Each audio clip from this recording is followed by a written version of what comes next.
Hello and welcome to Geek Addicts, the pop culture podcast where we watch Christmas specials that range from wholesome to traumatizing. I'm Matt. This is Bill. How's it going, Bill? It's going. It's the time you're hearing this. It's Christmas, so Merry Christmas, Happy Holidays, whatever you celebrate, everybody. But for us, it's the first week of December, and holy shit, it's already. I can't believe we're almost here. Yeah, right. We've been doing a lot of kind of just categorizing and being like, all right, we got this much for this person, this much for that person, and we were going through our the gifts that we bought. Like we had them all in front of us. We were writing down lists and saying all right, this is what we got for this person and that person, whatever. And we were looking at the list, and Cindy was like, I feel like this is favoritism or something, because Frankie had this big long list. It was 15 things. And then Xander was over here with 4 things. And I'm like, I understand what you're saying, and we're going to round that number out. But you also got to figure Xander's 13. He wants more expensive shit. We got most of Frankie's shit at 5 below. It's fine. See, that it's more, parents worry about that kind of stuff, but it's also once kids get older, they understand, because the older you get, you want fucking video games or some crazy shit like that, and that shit's expensive. What I got him. What I got him. Kids don't realize. I mean, I feel bad nowadays because fucking video games are almost $100, and that's gonna be bad in the future. That's why we get him. That's why we get secondhand shit. Or in Xander's case this year, I got him the same Anbernick that I have. Along with a case and an SD card to go with. I still need to take some time to fucking actually load it up with a bunch of stuff. I loaded up a lot of stuff onto it, but not everything I have. I don't know if there are some games in particular that he wants for it, or he wants to play in general. Rather, he doesn't know he's getting it, but that's something I got to work on. Yeah, I mean, I always think about it in the way I remember the year the DS came out, and it was sure, you got other stuff, but let's face it, the DS was probably the thing that you cared about most at that point. I remember, I think I was glued to that damn thing the entire Christmas vacation. So I think that year, I don't think I got a DS for Christmas. I think a few months later, a friend of mine gave me his old, you know what? I think it was after the DS Lite came out, and he gave me his old bulky one after that. See, I just remember the DS is the one that always kind of sticks to me, because that was the DS was such a weird turning point for gaming in a lot of ways. Because I vaguely remember the GBA days. So the GBA, I lived out the GBA days for a long time. And fuck, I still play GBA games all the time.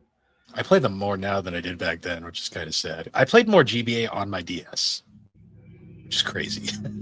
I mean, that was just kind of a natural transition thing. It's when they add that extra backwards compatibility with the DS, it was kind of just a given. And that's why the DS became the standard for a while, because it had that. I was so annoyed you couldn't play Game Boy Color games on it. That's exactly where I was going with that. Yeah, I still, that's why I always like to have a Game Boy as well. I usually an SP. But I just got to a point eventually. After my last one broke, I was just whatever. Yeah. Well, now I have the Anbernick, so it's completely unnecessary to have one. But I mean, the nostalgia of it alone would be kind of cool. But see, I'm not gonna go out of my way to pay over $100 for a refurbished SD, or fucking SP. And I'll still pull out the original GBA or the Game Boy Color every now and then. And every time I boot those things up, I'm always how did we live with this? The unbacklit screen and all that stuff, batteries. I'm I actually still have a worm light for anyone who remembers the worm light. And I don't think I had one. I was one of those kids who we're taking late night drives back home or whatever from wherever we were, and I'd be waiting for when we stop at the stoplights or when we pass over street lights. It was the worst. Right, I can get an attack in a Pokemon.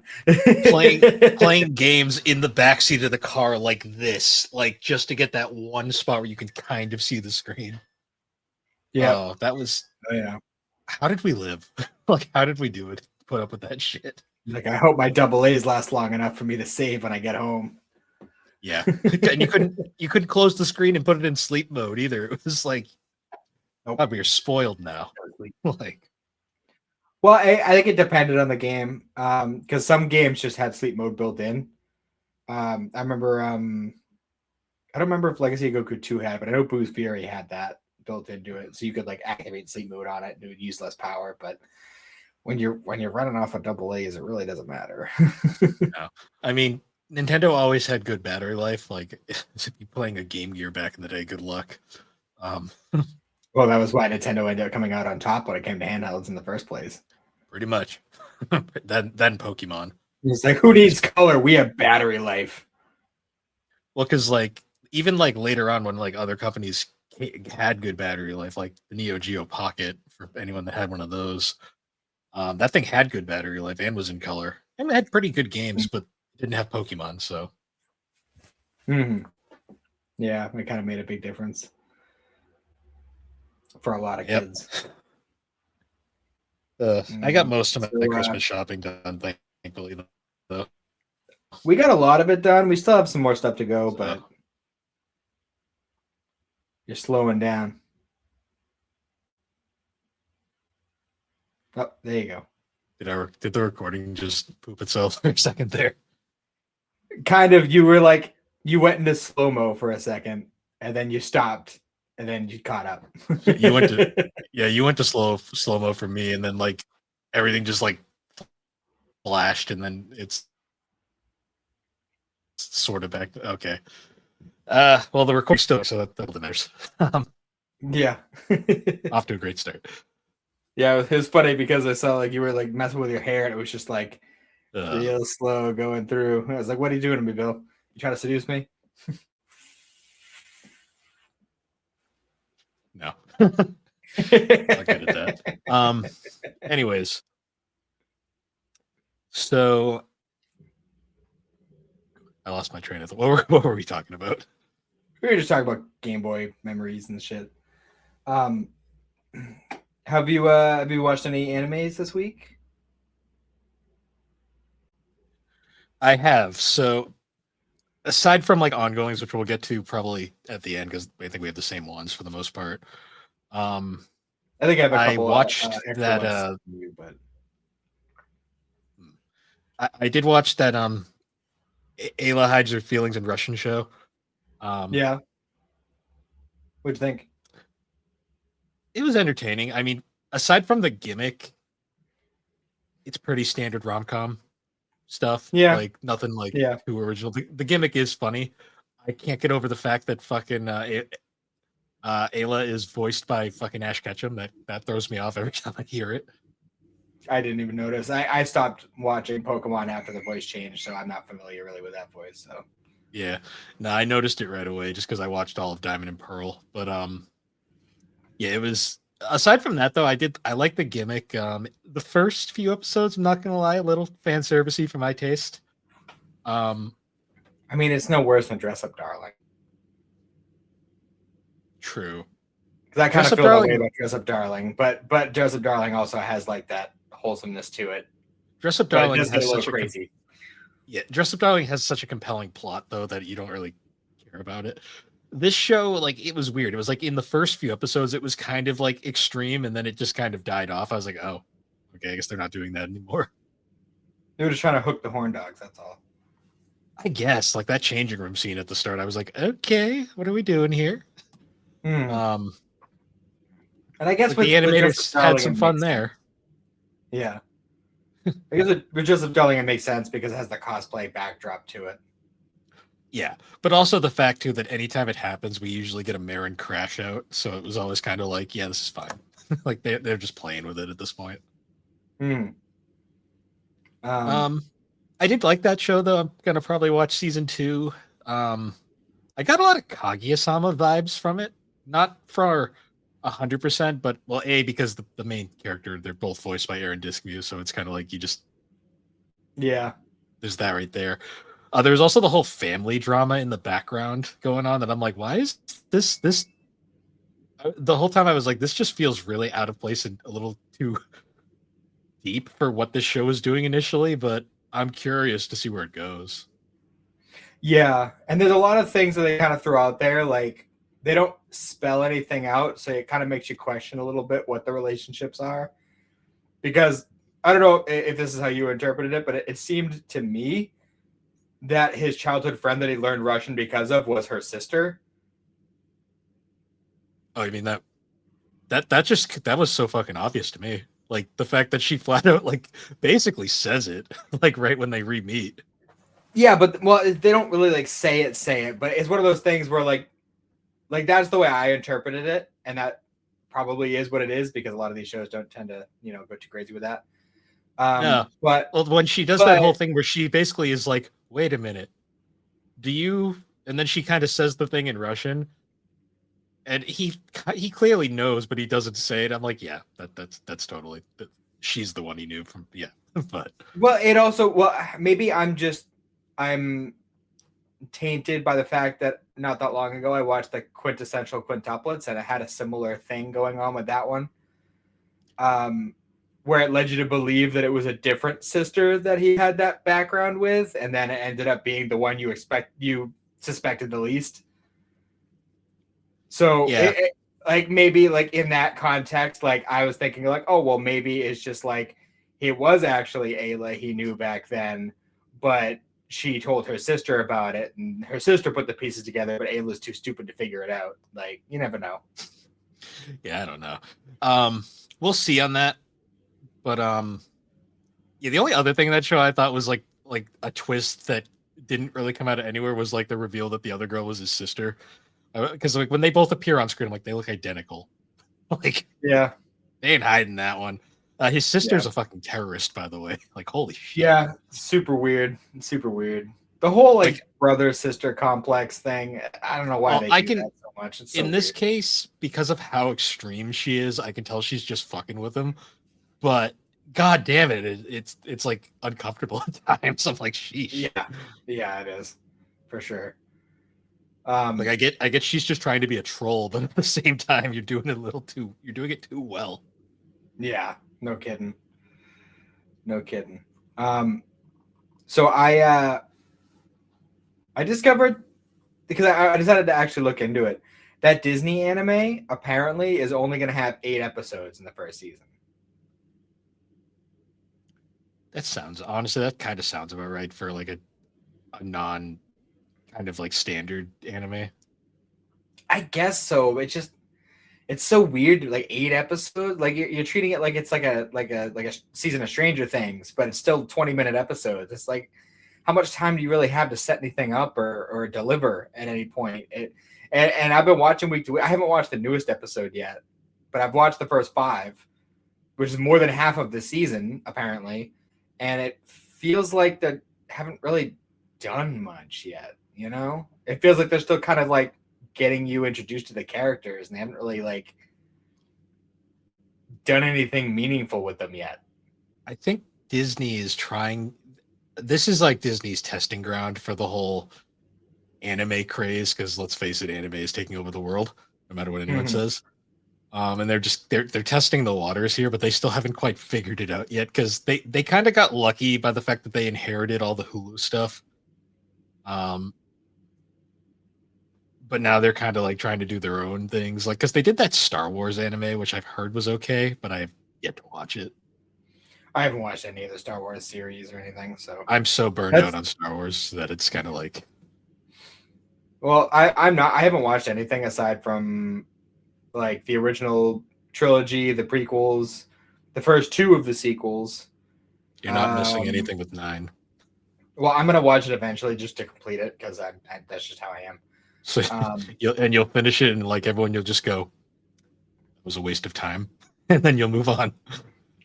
And I watched like the first 4 episodes of The Mandalorian, and and Rogue One, and that's about all I've seen. I just like all this like added Star Wars shit really just kind of highlighted the fact to me that I'm like, I don't actually like Star Wars that much. Yeah. Yeah, well, I mean, in the past like 10 years or so, I think I just discovered that like Star Trek is more my flavor. Yeah, I mean, I don't dislike Star Wars. I like Star Wars. Every now and then I'll throw the movie on or whatever. If I see it on, I'll watch it. But like, I liked Star Wars back when it wasn't a thing that we got every week. Yeah. Back when it was just the original trilogy and to a lesser extent, but still the prequels. I mean, the prequels aren't as bad as everyone says they are. Like, I think we've seen that, especially with the Disney sequels. No, I like Phantom Menace more than a lot of people, and I think Revenge of the Sith is great. Attack of the Revenge of the Clones Sith. sucks. Attack of the Clones sucks, but it also has some of the best moments in the goddamn series. Yeah, and that's where it kind of gets a little bit of a pass. But Like the thing with Attack of the Clones is like you have the awesome Obi-Wan segment, and then you have like the whole ending segment. But then in the middle, you've got fucking sand. It's coarse and it gets everywhere. There's just sand everywhere. Yeah, and it's just like God damn it, this is the highlight of like where you realize George Lucas is not a great director. He's a great creator, but as a director, it's like, yeah, you see why the best Star Wars movie was one that he didn't direct. So yeah, it turns out that having a buffer to be like, hey, maybe that's not a good idea, is a good idea. It's turns out there is such a thing as too famous to just be able to do whatever the fuck you want. Yeah, I mean, he wrapped it up very well with Attack of the Revenge of the Sith. The third one, yeah. He tied everything together very well, even if that movie still has its own fucking problems. But that's besides the point. I mean, if we're being real, like all the movies really have problems. I mean, yeah, like the only one that's legitimately I feel like good all the way through is the first two. And when I say the first two, I mean 4 and 5. Yeah, I know what you mean. I don't know. I like Return of the Jedi. 6 is okay, but it also does have a lot of this like boring meandering shit in the middle where you're just kind of like just get on with it. I mean, all the original trilogy kind of had those kind of meandering moments. True, but that's just how movies were made back then. So yeah, I mean, I think 3 is better than 6. Like that's like probably my big hot take with the Star Wars series. But no, Revenge of the Sith is one of the best movies. I don't care what anybody says. And that was the first Star Wars movie I saw in theaters. Actually, I saw it in theaters for my 10th birthday. Yeah, I think I saw it too around. Well, I saw 1, 2, and 3 all with my dad. Like we went to all 3 of them. I remember that. But I don't know how we got on the Star Wars tangent. Oh, Disney, that's right. Yeah, Disney. But yeah, I don't know. I don't see it. I don't see the first season wrapping up in a worthwhile way in the next 3 episodes. That's the problem with these short run animes we're getting now, like especially the 12ers. Like, I like the fact that we have a quick season, so like they can like get like turn around and have time to actually keep up with it. But at the same time, though, it's like sometimes I feel like they're just stretching them out or squeezing them down just to fit into these windows they're creating. Well, some shows suffer because of that. Like I personally had that kind of feeling when I watched Solo Leveling and Don when I watched the first seasons of those, because it just felt like it wasn't complete, and it wasn't, because when season 2 came out for both of those, it changed my whole perspective of those shows. Yeah, Don's a weird one. Like the way they handled season 1, I will not understand. Solo Leveling's a bit different because that was supposed to be just one. That was supposed to be just one 26er, not 2 seasons. But that's besides the point. Also, I think the Solo Leveling's also weird because it's definitely the tail end is much stronger than the first half, just because like once he gets to like the fucking point where Solo Leveling's a power fantasy, like it is the most junk food anime you'll ever watch, but it's fun, and that's the reason why it's so popular. Yeah. Kind of like Demon Slayer. Yeah, I mean, I haven't watched it, so I can't compare, but sure. Demon Slayer's fun action and goofy characters, and that's about it. Yeah, I've heard the animation carries that show. I know. I apologize. I'm too harsh on it. It just really soured me with some of that shit. Yeah. I know it's popular for a reason. I know people like it for a reason. And I'm not going to say that I didn't enjoy my time with it, but it just certain parts of it just soured it for me. Yeah. Kind of like Tokyo. Yeah. Maybe next year I'll watch it. I don't know. It's worth at least one run through, you know. I'm not going to say it's like terrible that you shouldn't watch it, but it's not that long, especially compared to like My Hero. Speaking of My Hero, the newest episode, holy shit. I haven't watched any of the newest episodes. I usually watch all the new episodes on Sunday morning, and I spent that whole time watching sitcoms for this. So fair. I watched any of my new episodes. All I'll say is I'm glad I watched My Hero because holy shit, like what a fucking episode. Yeah. So you didn't watch the new Spy Family either, I'm guessing.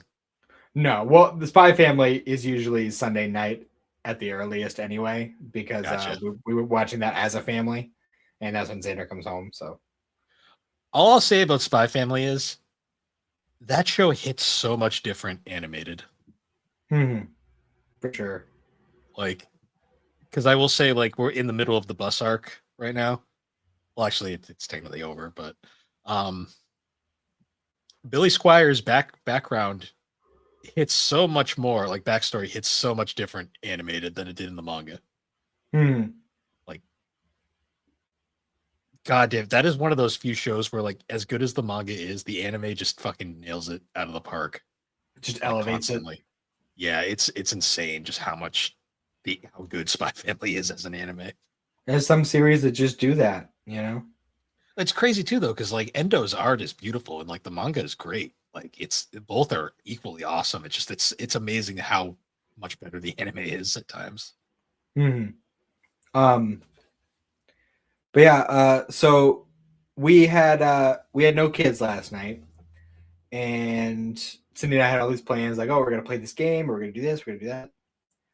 And we got home after, grabbing, like, whatever food or whatever we're gonna get, and we cook it all up. We're like, oh, let's watch some TV while we eat.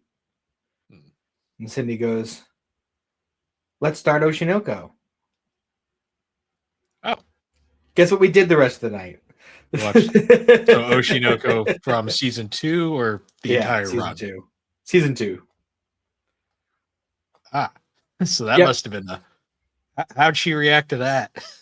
Well, we still have 3 more episodes to go, so she hasn't gotten the big. Oh, so she hasn't even got to the fucking insane ones yet. Good. No, we left off right when they decided that, oh, we're gonna go to Miyazaki. Now that the play run is over, and like she just found out about the whole, like, oh, this is his brother, and also his dad is dead. But she hasn't seen him in the graveyard yet. Oh, so she hasn't seen. So the first half of that season is great, and then the second half is just like, oh yeah, all that fun stuff. Now we're gonna drop fucking every bombshell we have on you. So it's not even the second half. It's like the last 4 episodes are like bam, bam, bam, bam. Like, every episode ends in a goddamn wham, and it's like, holy shit! Yeah, like the second you hear, the second you hear burning, like you're like, no, it's not time yet. But yeah, I think we're gonna try and finish that off tonight. Oh, I'll have fun with that. I'm sure her reaction. I can't wait to see her reaction to the post-credit scene is what I'm really looking forward to. Oh boy. Oh yeah, what team is Cindy on? Is she on Team Akane or Team Kana? Oh, Super Akane. Super Akane. Good. The second she heard the "I'll help you kill them," she was like, "Yep, she's great. I love her. Ride or die, bitch. Ride or die." So yeah, there was that. I was pretty much probably gonna end up doing a full run of season 2 again with her, because I already watched like 9 episodes of it with it, 10 episodes with her. So there's that. What? Hold on, let me look real quick. I gotta look at my list so I don't remember everything I watched.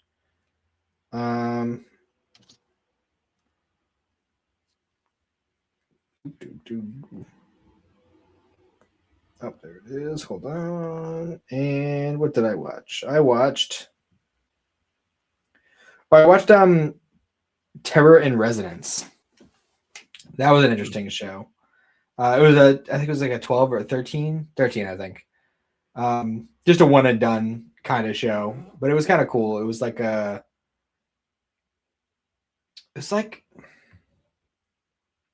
it was kind of playing off like the kind of MK Ultra type of experiments a little bit.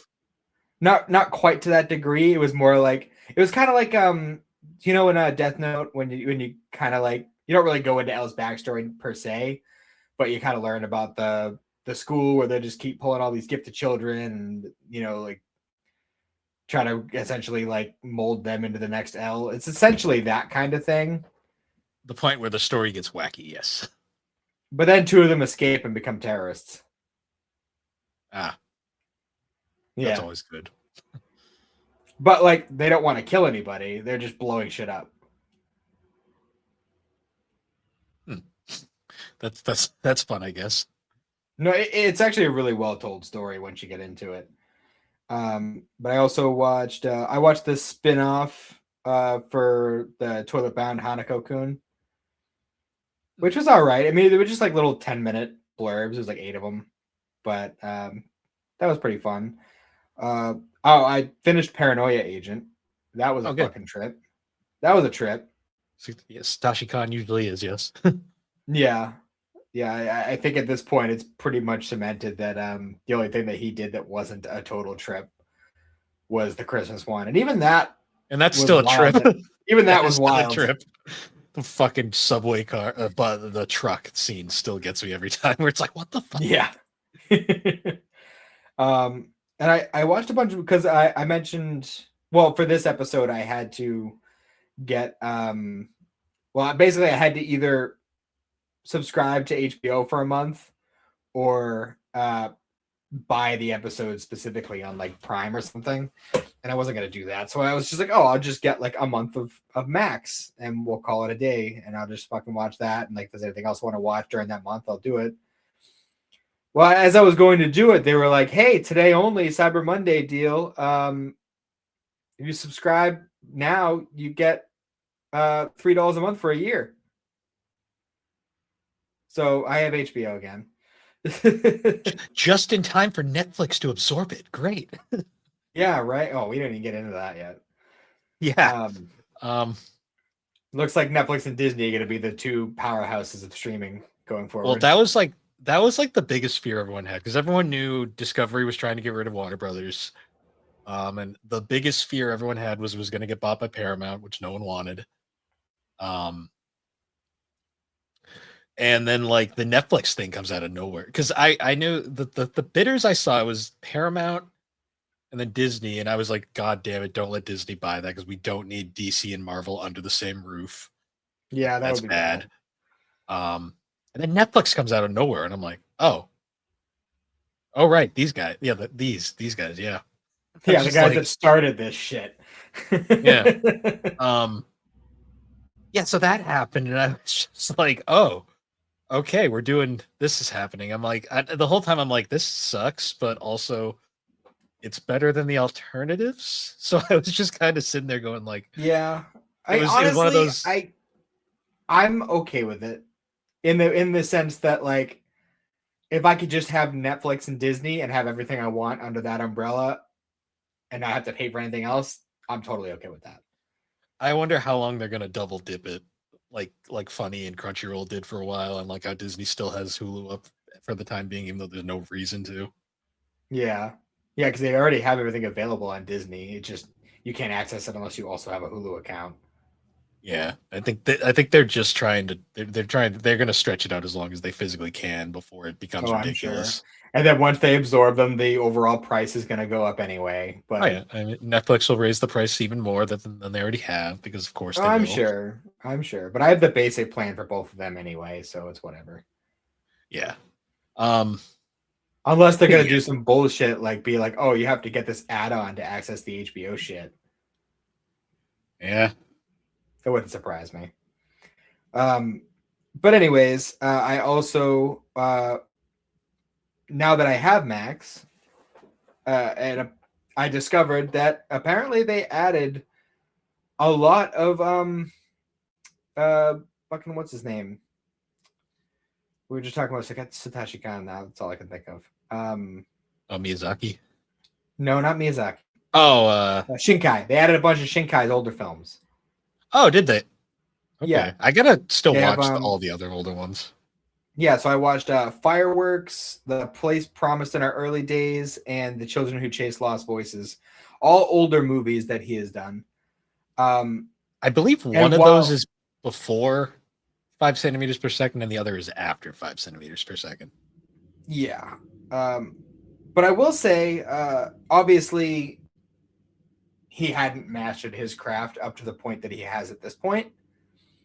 But Fireworks had some Your Name vibes, and Oh wait, Fireworks is not Shinkai. it said Shinkai. They're stretching that a little bit. It's technically a different guy. It said directed by Makoto Shinkai, So I have Fireworks, and and let me look. it's listed like when you look at Shinkai's wiki, it says it's listed on there. Let me double check this because I'm pretty sure I made the same mistake. Yeah, let me look this up. Yeah, according to Wikipedia, Shinkai is not involved. Well, that's weird because when I saw it, it said it was. It was the same production staff that did Your Name because it came out right after Your Name. I think that's where the switch. Oh, it did. I thought it was older because it feels like Your Name in a lot of ways, not like entirely, but it does some similar things. Fireworks came out right after in 2017. Huh. I guess I didn't realize Your Name was that old. Yeah, Your Name was like 2016, I believe, 2015-ish. Oh, so it actually predates Weathering with You? Yes. Oh, I thought it went Weathering with You, Your Name, Suzume. It went Your Name, Weathering with You, Suzume. Oh, okay. Well, that's weird because Max has it listed as a Shinkai movie. That's why I watched it. It was the same production staff. Because like on the Blu-ray case, it says from the creators of Your Name. Oh. Well, it was a pretty good movie. I enjoyed it. It's an okay film. And I also watched the Place Promised in Our Early Days. That one was kind of weird. I didn't particularly love that one. I think that might have been the one that was before 5 centimeters per second. Let me double check. And then Children. I believe that is Shinkai's debut film. Yes. And Children Who Chase Lost Voices. It was kind of a similar thing that I felt about Fireworks, where it had some Suzume vibes, but it wasn't quite up to par. So his discography goes the Place Promised in Our Early Days, 5 centimeters per second, Children Who Chase Lost Voices, The Garden of Words, Your Name, Weathering with You, and Suzume. Garden of Words is on High Dive. Well, then the multiple things that I looked up were lying to me because they all said Shinkai was heavily involved. Yeah, it's not even listed on his Wikipedia page. It's actually really funny. No, because I had this same like thing where I was like, it says it on the box, and I'm like, of course the box lied. It felt so Shinkai too. Same productions team, like staff, like just not he wasn't involved. It's kind of like the Ghibli films that Ghibli's not actually involved with. Yeah, it's funny you mentioned that because I discovered something yesterday or the day before. So I was hanging out with Francis yesterday morning, I think, and we were just kind of hanging out watching different shit. And I had put on the animated Hobbit film, and I had heard rumors about this, the one from the 70s. I had heard rumors about this, so I looked into it because I had heard rumors that Miyazaki had been involved in it in some way, shape, or form. And it turns out that is in fact not true. However, the animation itself was outsourced to Japan, and the company and people who did the animation were the exact same studio that Miyazaki would later buy and turn into Studio Ghibli. And a lot of those same animators came with it. So it's one of those interesting things where it's not Miyazaki never touched it, but almost everybody else at Studio Ghibli did. So even though it's technically not anime, it's in some ways, shape, or form, if you want to kind of look at it, squint your eyes a little bit, it's technically a Ghibli film. Yeah, in a sense. I mean, technically, if you want to be technical, Nausicaa's not technically a Ghibli film because it was before Studio Ghibli was actually formed. It's just retroactively now. Yeah, it was like 2 years or so before Ghibli formed. Yeah, something like that. Retroactively, it's a Ghibli film nowadays, but like technically, it wasn't at the time. Yeah, it was the same thing with Panda Go Panda. It was the same thing. Actually, Panda Go Panda, I think, predates Ghibli by about 12 years. Well, people also don't realize that Nausicaa is technically a manga that Miyazaki wrote. I did not know that. Yeah, that was like his like one manga was Nausicaa. I'm gonna have to So try and seek that out. I don't know if it's been printed or not in a long time because I've always been curious to check it out as well. Because It'd be Nausicaa, I still pretty think it silly if it exists. wasn't. You'd be amazed. Some manga that should be in print aren't. Yeah, but Miyazaki of all people, like I don't know, it just seems kind of weird. Yeah. Um, but yeah, I also watched a movie called The Night is Short, Walk On Girl, and it was basically just a night about this girl bar hopping throughout this one night. It was a it was an interesting watch, but it was entertaining. Hmm. And I also watched Konosuba: An Explosion in This Wonderful World. The spinoff, yeah. Mm-hmm. Uh, did not have a whole lot of Konosuba vibes as you're watching it. It kind of was like a much more standard fantasy show. It was because it's just Megumin doing her thing, basically. Yeah, but when you see the Konosuba name on it, you expect it to be a certain way, and it wasn't that way at all. See, Konosuba, the whole thing with that is you need all four of them because when it's just like that show is like a perfect example of what happens when they're just by themselves, and you realize, oh yeah, they're each like they could each be the protagonist of a different show, but when you put them all together and realize they all kind of suck, like Well, that's when the kind of the actual gimmick. protagonist is by himself, I mean, we've seen where that ends up Yeah, yeah, with the start of Konosuba. yeah, pretty much. Oh, and last but not oh, last, I watched the first episode of season 3 of One Punch Man. That's a thing, all right. It sure exists. It sure exists. Apparently, episode 2 I think came out, and Alex said she finally got to see the slides, so that's fun. Oh yeah, that's fun. I haven't watched it yet. Apparently, it was just one of those things where I was like, oh, the dub is out. I guess I'll start watching it. Yeah. Apparently, episode 8, from what people are saying, is actually somewhat okay, but like, well, hopefully it's one of those situations where it's just like, no, we're just saving the budget for the good episodes, but we'll see. Yeah, but at least like with Blue Lock, they were very transparent about that. The freaking director of One Punch Man is just gaslighting people now. So yeah. But yeah. So I mean, I hit my goal for the year, my big goal, and at this point, I'm just trying to hit a nice round number. That's why I'm watching movies again. yeah, Because we have keep it a secret because I want this to be a surprise. Oh, I am. But we have just under 2 weeks to squeeze in a few more. It's looking like it. I think it's like exactly 2 weeks. Yeah. Yeah. So as long as I, keep watching movies and watching whatever series that, come up. Because I was also going to watch Slime Diaries this week. So I was like, you know what? Fuck it. I'll just watch all the spinoffs for the shows I already watched. So start working on Alex that. is even aware that there's anime on HBO Max. I mean, how has she been watching the Ghibli films? Oh, we watched all those years ago. Oh, okay. Well, I mean, I don't know if you guys rewatched them for the episode you guys did on it a while back or whatever. I think that's because they were in the first anime episode we did. Mm-hmm. But yeah, the Ghibli films. Now there's a bunch of Shinkai on there. Apparently, Fireworks isn't Shinkai, but whatever. And then there's a few other random ones that they've thrown on there too. Actually, they threw on a couple of Satoshi Kon movies on there too. I think Millennium Actress and Perfect Blue are on there now. Oh, that's cool to know. God, Perfect Blue. I wonder if it's the censored version. Probably not. It's HBO. True. I don't know. I have to look into that now. But I think at least those two. Also, I was looking into it and I can't find the English version of Paprika anywhere. It might be a Blu-ray only the situation, unfortunately. So I might have to buy it to watch it. Yeah, I'll have to see if it's a DVD, and we might have to stream it when I get a better computer. Because at this point, that's the only thing that he made that I haven't seen yet. So the completionist in me needs to watch it. I think Sony handled the dub for that, and I think that's part of the reason why it's in weird dub purgatory, even though Sony owns half the fucking anime shit now. Yeah, no shit. Yeah.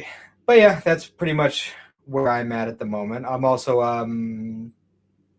looking a little bit on the gaming side, I just got my 5th gym badge in black. Nice. So I'm still plugging away at that. Nice. Yeah, other than that, I'm just trying to get through the year. We're almost there. Yeah, no kidding. And next week is going to be our just kind of talking about the year episode. So that'll be fun. It'll also be nice not to have any preparation to do and just jump in and talk. That is true. But I figure now we should probably get into our topic for this episode. It is our final Christmas special of the year. So yeah, we had talked about this. We've been planning this one for a bit now. We were going to talk about Christmas sitcom episodes because everybody loves sitcoms and every sitcom has a Christmas special, at least one, sometimes Pretty multiple. Much, yeah. So we picked 4 shows and we picked a bunch of episodes from the shows. I think we pretty much established we're going to end it off with the Always Sunny one because that's the longest one. Yeah. I think what we'll do is we'll start with Seinfeld, do F is for Family, do the Friends episodes, and then do Always Sunny. I think that'll work.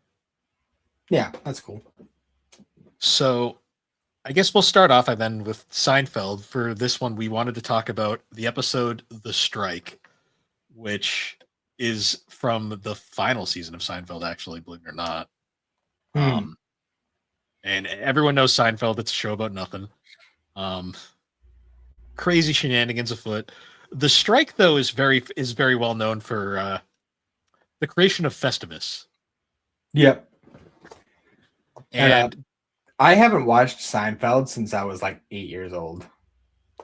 You know what's funny? I only ever I would watch Seinfeld because it would be on TV all the time back in the day, but I've never actually really sat down and watched it all the way through. But anytime you watch an episode, you're just compelled by it because it's so fucking entertaining. Yeah, it was pretty silly. Yeah, like, the benefit of Seinfeld is there isn't a ton of ongoing plot threads because it is literally a show about nothing that you have to keep up with. Like, there's minor things here or there, but for the most part, you can jump into any episode and pretty much watch it front to back.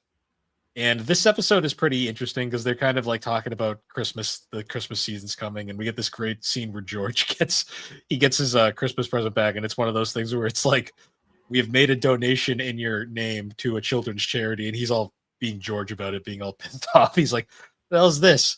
It's like, I don't get anything, and then they give my gift to someone else. And of course, Jerry's I can kind of understand the sentiment like behind it.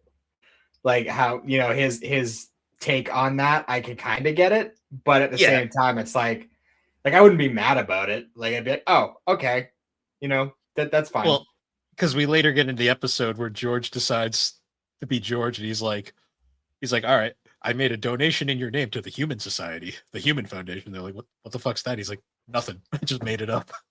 It's a charity. That's all you need to know. But there's that great scene where like he's giving out those cards and everyone's reactions are like, thanks. Or like the boss is like pretty much the same reaction he was giving about what he got. That makes sense. This episode also has the background event of see, the thing about Seinfeld episodes I really like is there's always like just random plot threads going on. Like we get the Jerry's dating this girl he met at a party, but she's got a two-face. Where like in certain lighting she looks really good, and in certain lighting she does not. And he's like, I don't know what face I'm gonna get. We've all met people like that. But I like the fact how the conclusion to that subplot is she thinks he's cheating on her, when in reality he's talking about her. Just she has two faces. It's really funny. Yeah. We also have Kramer going on strike at the bread company. Oh yeah, the bagel place. Yeah, the bagel place. I'm guessing. I like I said, I only watch bits and pieces from like way back in the day when like my dad would watch it. So like I'm not super familiar with Seinfeld, but I'm guessing the joke here is that he has always been portrayed as being unemployed throughout the series, and then it turns out the joke. It's like, no, I was actually just on strike the whole time. He's been well. The strike is specifically for this episode, but Kramer's kind of thing is he's always like he's the comic relief. He's always jumping between jobs and whatever the plot needs for him. Yeah. And then because then we get the recurring Jerry love interest subplots, and then there's also the Elaine trying to find a partner subplots. But although this one, it's more she just wants a goddamn sub from the sub shop, but she wants one that she earned with the goddamn punch card. Also, the guy that she blew off and accidentally gave the punch card to.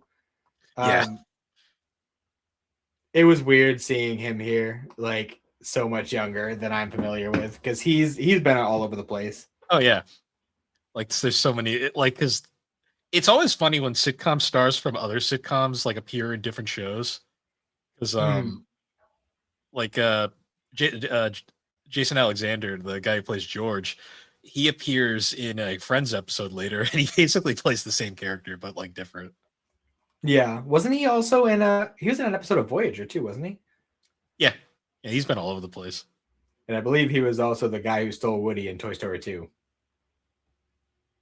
I think so, yeah. Am I thinking of the right person? I'm not sure. I feel like I always get him confused with another actor, and I could be doing that now. Maybe. The voice sounds right, so I'm not sure. But yeah, he's been all over the place. I mean, all the actors in Seinfeld basically went on because like Elaine is in Christmas Vacation. That's what it was. Okay. We just watched that the other night. But I feel like every time I watch Christmas Vacation, I'm always like, oh, I know this person from this and this and this. I'm like, wait a minute, this person looks like this person, but it's actually not the same person. They just look similar. But we should probably bring up the pinnacle of this episode is the Festivus, which is the made up holiday that George's dad came up with because he hates the commercialization of Christmas, and he explains that he can't. I was gonna say I love the story behind like how it was created. He's just fighting with another man over a doll for George, and he's like, what happened to the doll? Oh, it was destroyed. Was it a pretty doll? He's like, it was beautiful.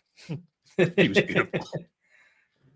But of course, the whole time George is like, no, we don't need to talk about Festivus. Please, no one needs to know. And then his dad shows up with the Festivus pole, which we don't need to guess. We know what that pole is for. Oh yeah.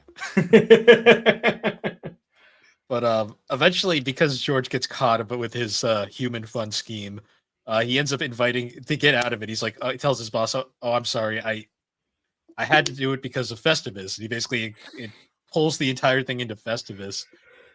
And then he ends up taking his boss to his dad's house to celebrate Festivus. And there are so many quotable lines here, like, "It's now time for the airing of grievances." And he's like, "Because I have a lot of things I need to tell you." Every Christmas,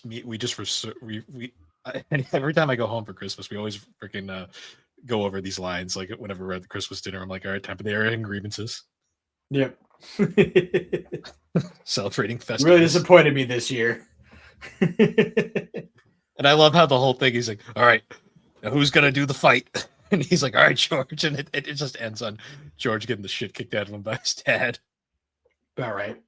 It's a classic episode, though, that show. Like, people still quote Festivus to this day. Oh, and did you catch the after the credit scene? Oh, I don't think I did. Where Kramer is making the bread and he accidentally gets his gum in it. Oh yeah, I did see that. Yeah. And the owner finally just walks over because he's like, you know what? You're done. You're fired. And he's like, thank you, and just walks out. That's too funny. It's such a fucking dumb show, but I love it. Yeah, I might have to actually go through and like watch some episodes. You know, it's a good show when it's like you can watch any episode and just get a laugh. Like there's, a sitcom's good when it's just entertaining. Like, and anyone can jump into it. Yeah, I'm kind of like I'm locked in for sitcom right now though because I'm rewatching Scrubs because I got the new one coming out in a couple months. And I'm really excited for that. So I was like, I need to go back and rewatch all of Scrubs. Yeah. So that's what I'm doing right now. Nice. But yeah, I guess now we can move on to Ep is for Family. Yeah, so when I picked this, I had totally forgotten all the setup that laid into it. I also forgot that this was the finale for season one. So obviously there was a lot of build up to this. Um, because the episode starts with there being like a big fire and just be like, oh well, Bill set a fire and he fucked up a lot of shit. And now he's in trouble. Um, and a lot of stuff did come back to me when I was watching it because I remembered that the reason a lot of this stuff happened, well, the reason Bill starts acting out in the first place is because I believe in episode one, he overhears his dad and his mom talking, and his dad calls him a pussy, and he didn't like that. Yeah. But that was that was like a trauma twofer, as they say, when he heard that, because I don't remember the circumstances of why he was, but he was hiding under their bed when they had that conversation. And I'm sure you can guess where I'm going with this. Yeah. Yeah. We know where this goes in most shows. Yeah. So, and oh God, poor little Bill. He goes through so much trauma in this show. See, I forget. I forgot this was a Netflix show when I started watching it because like right away there's just fucking straight up like nudity and I'm like, oh shit, like yeah, this wasn't a TV show. Oh yeah. Oh yeah. It was Also, there's a lot of scenes like that. You can tell right away this is a Bill Burr show because I was like, holy shit, like fucking profanity everywhere. Well, it's also like the 70s Bostonian dad, you know? It just, yeah. His catchphrase in that show is just, I'm gonna put you through that fucking wall. Yeah. You know, in a very Bill Burr manner. It's definitely an acquired comedy taste because I know for a fact this show would not appeal to everybody. No, it certainly wouldn't. But I feel like us being where we're from. I mean, I don't know what kind of home life you had growing up. I feel like you had pretty chill parents, but yeah, for the most part. But at the same time, like it's still like a culture thing. Like we grew up in Massachusetts, so like we know the type, and it's an incredibly accurate show. Yeah. A bit more extreme. Like, I mean, I grew up in a farming town, so it wasn't a huge, like, I wasn't really into the suburbia of it all, but yeah. Yeah, I get the vibe right away. And it's very clear watching the show. You're like, yeah, this is a period piece. Yep, for sure. Also Justin Long is the older brother. Yeah. Which is really weird because like Cindy and I don't know how it keeps coming up, but lately Justin Long has just been everywhere for us. I don't know why, but just like every time I go to watch something or like listen to an audiobook or something, like, oh, this is fucking Justin Long. Why is he just constantly popping up all over the place? And like, whatever happened to him? Because he was super big in the 2000s. Yeah. Oh man. He just kind of vanished after a while. I have no idea what happened with that. Maybe just the vibe ran its course and we're just like, okay, we've had enough of you. Probably that happens to a lot of actors. But yeah, so he ends up having to become an altar boy as like his punishment, I guess. Yeah, when I heard that, I was like, oh, I know where this is going. And then it didn't go where I thought it was going. I was like, oh, this wasn't what I was expecting. Yeah, no, because the person who's supposed to be like mentoring him as an altar boy is his bully. Yeah. I didn't know that going into this, but I was like, yeah, that's his bully. That's his I'm trying to think of a good example. What's the fucking redheaded guy from Christmas Story? You wouldn't know. You didn't watch that movie much. No. I get the vibe though. Like yeah. But and then at the same time we also have this whole like side plot of there's a bunch of like bad shit going on at the dad's work. Like a lot of people are upset and there's like they're threatening strike and he's trying to smooth it all over and get everybody, you know, to come to an agreement. So did you find it amusing that like there was a couple like recurring plot themes through all these episodes? Like, because we had Kramer's strike in the Seinfeld episode. Yeah. And then there was an actual strike happening here because I didn't even bring up the whole like Kramer's like, I'm going on strike. And then Elaine's like, but I want my sub. And he's like, scab. Like just like screaming at it. Yeah, this was a more realistic depiction of a strike, like of a union thing, because I just went through one of these, and holy shit, it kind of was a little accurate at times. Yeah. So yeah, we got that whole plot line going on the side, and then I don't know what the hell's going on with the older brother. He's just kind of like, oh, I'm just gonna go work at the Christmas tree place and fuck off for a while, I guess. All he did was he did that, and he drew the missing lost sign for the dog with 2 dicks. Right. Oh yeah, because that was part of the whole thing. Is like in the craziness of the fire, they all lost their dog. Yeah. But yeah, basically, just it's your average like adult animated shenanigans. This was interesting though, because like a lot of the times these end up having like good resolutions. This one was just straight up like nothing goes right. Yeah, well, I mean that's kind of the vibe the show goes with. It's just kind of like keep kicking the working man while he's down kind of thing. Which I get. I think we all do to a degree. Yeah. So like just kind of like speeding through like the end results of all of this is like so the whole thing with Bill is he basically his bully just keeps trying to drag him into all the like fucked up shit he's doing in this church. Like he's just fucking like drinking the wine and eating the Jesus crackers, just as he feels like, and then he's also like stealing the donation money and all this other shit. And he keeps trying to get Bill to do it, and eventually he's just like, "No, fuck that, I'm not doing that." And he like, pushed him or something, and then the kid like fell down and like smashed his head and he got knocked unconscious. He's like, "Oh, he fell into a statue of Jesus." Yeah, and he was just like, "Oh fuck, I'm out of here." Like it's not happening. Yeah.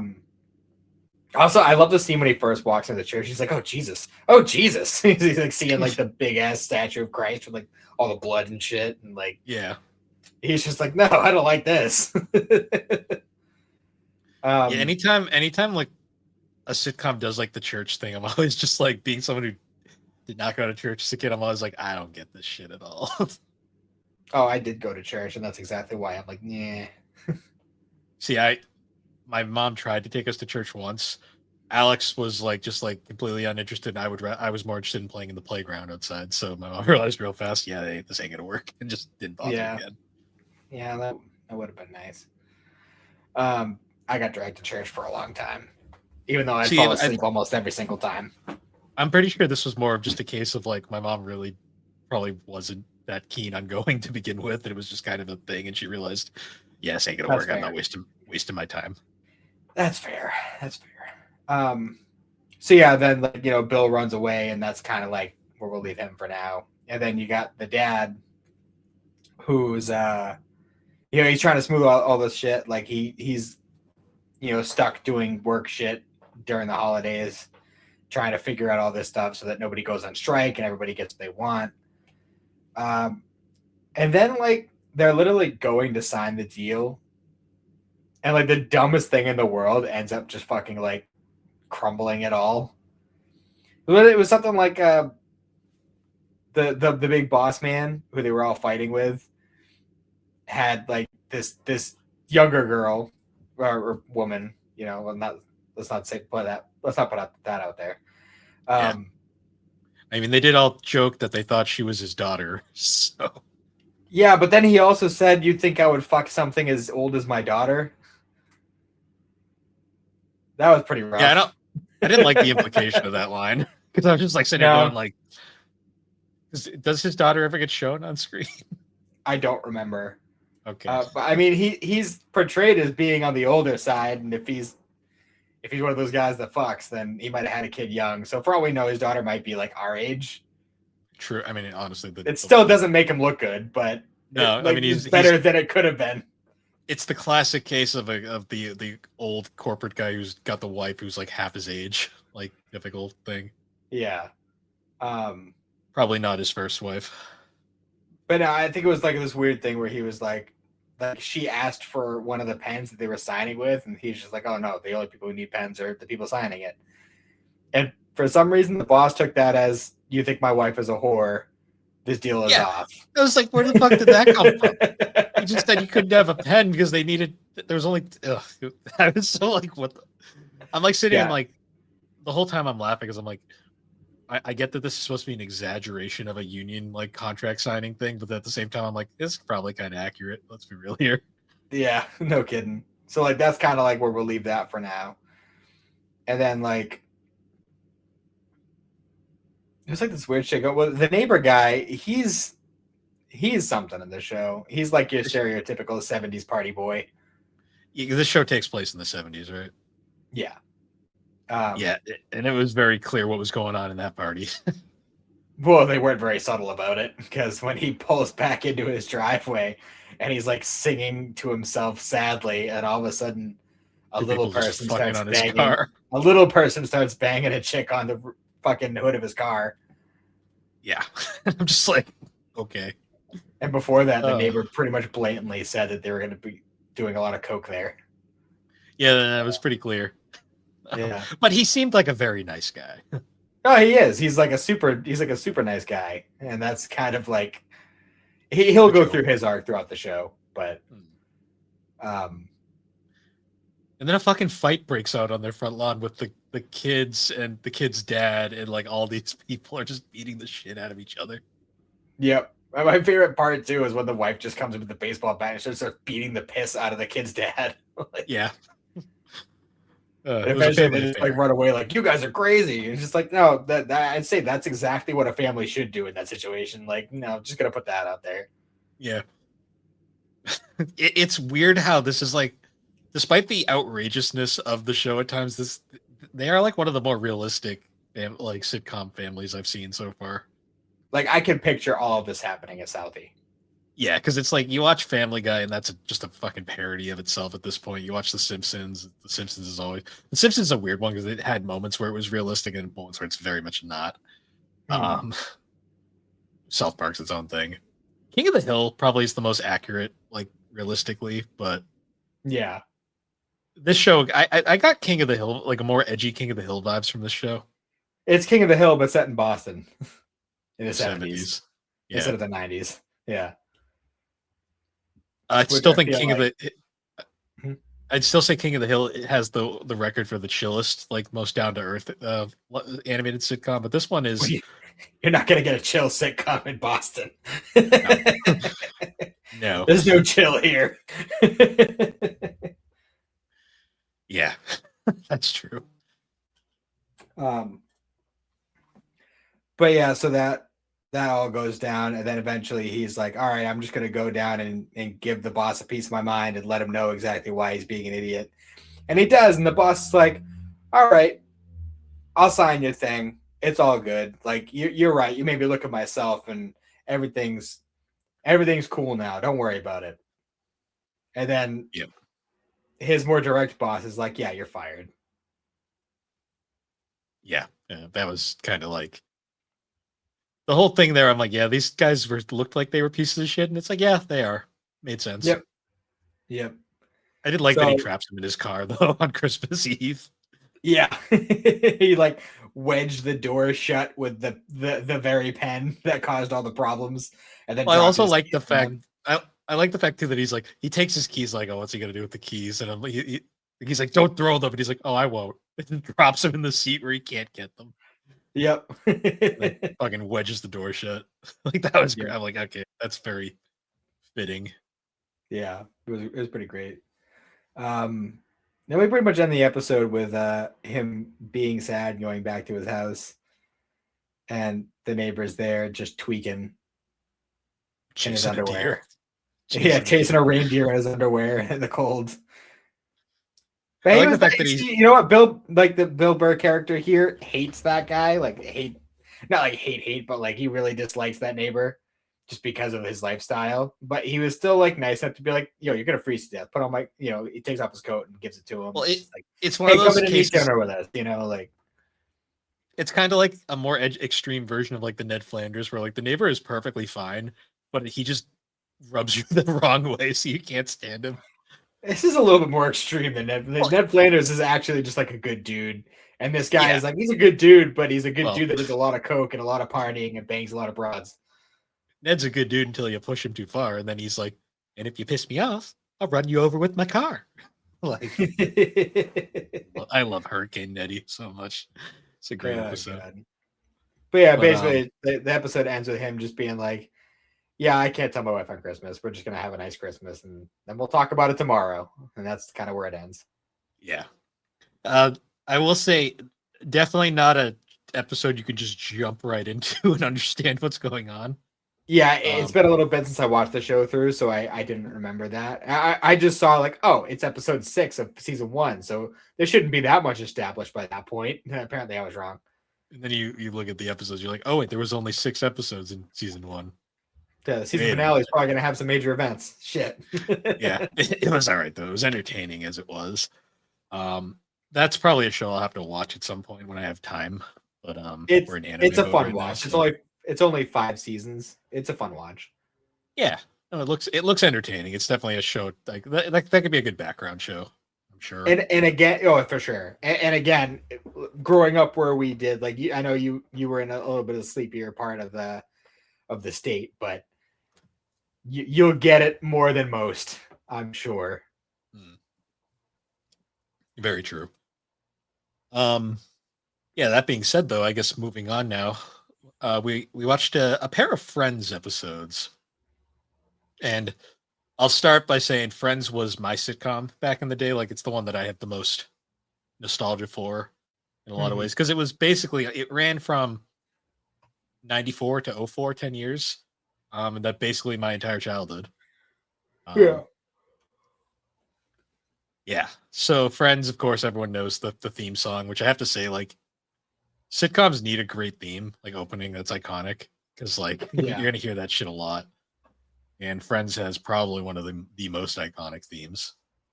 Yeah, that's fair. So the episode I chose 2 Friends episodes. The first one is a very famous one. It is the season 7 Christmas special, the one with the holiday armadillo. It makes sense in context, kind of. But we have there's a whole like thing where like it's the typical Friends shenanigans going on. For context, season 7, this is Chandler and Monica were engaged. Like, they had been engaged now. Rachel and Ross are still broken up.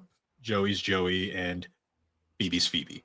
The usual Friends thing.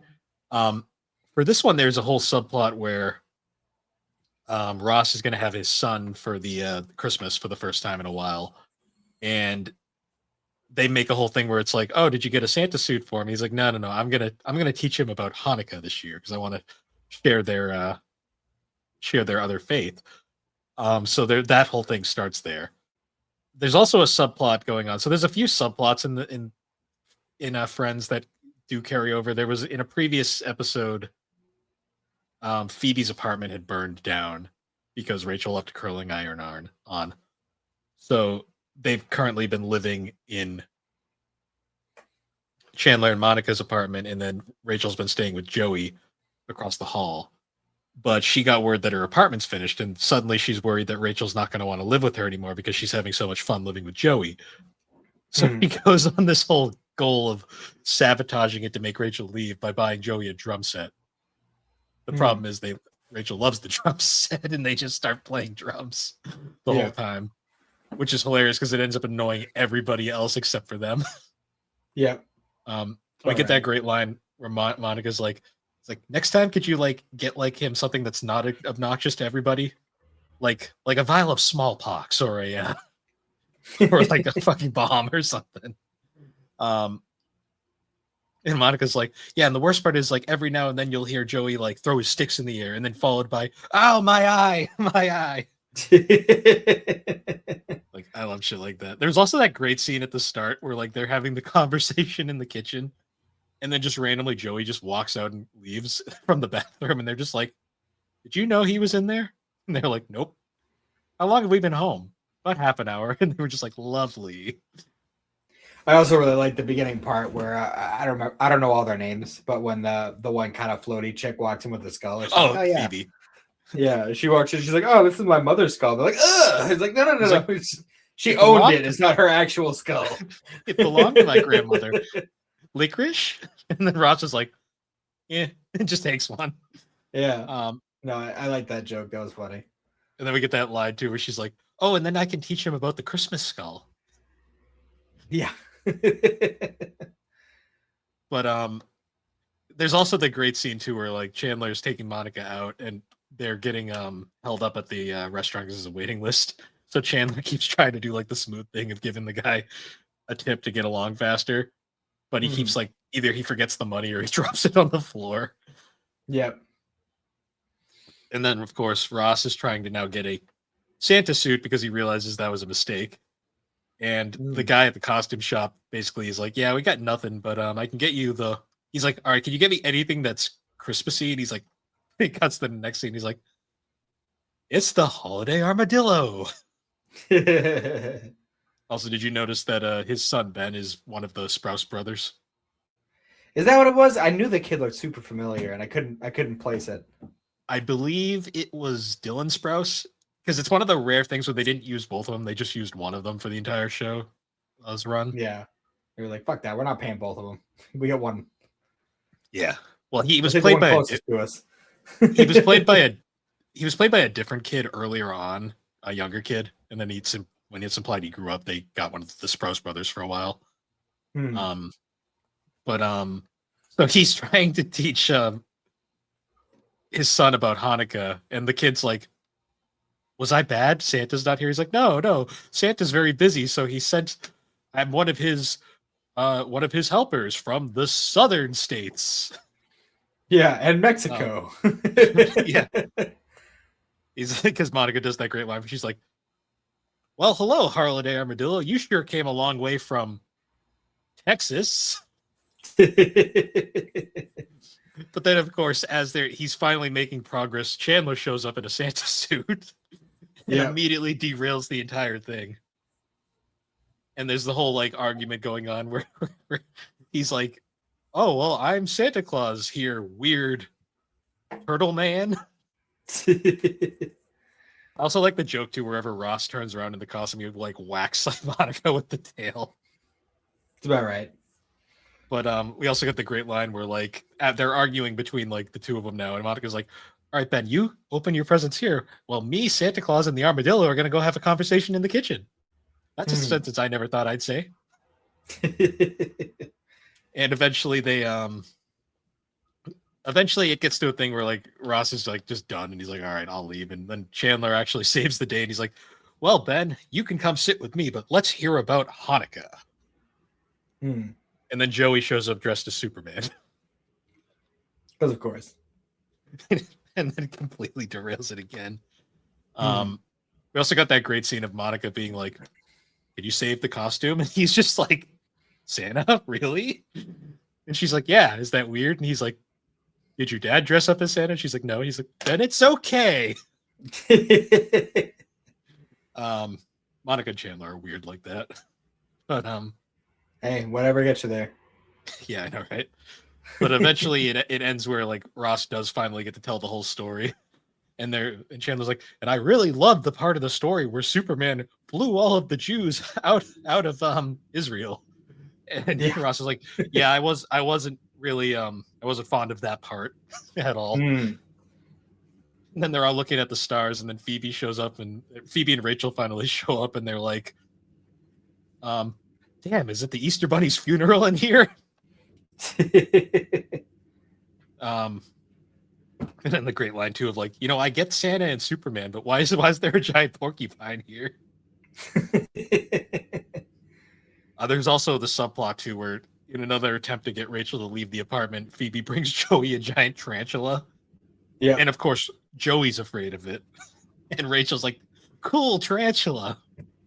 And she's like, "I had one of these as a kid. And then my cat ate it and it died. And then my cat died."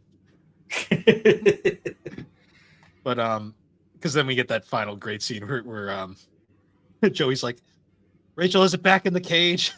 And she's like, "Yes, Joey, it's back in the cage. You need to grow up, be serious." And he comes out of the thing still dressed as Superman. He's like, "I'm not afraid." And they're like, "Oh, we need to hide the drumsticks," and they just stick them in the tarantula cage. Yeah. She's like, "It's good." And then they find out that the room that Rachel ends up staying with Joey anyways because the Phoebe's apartment was rebuilt with only one room rather than two. And Mhm. she's like, I hear the spirits of my dead grandmother saying, "Don't leave." And she's like, "Oh yeah, Mhm. you're hearing her now, huh?" She's like, "Yes." Or just like, "Okay, fine." But I think you also hear your grandmother saying, "I can keep the purple chair." And he's like, "I don't hear that one as much."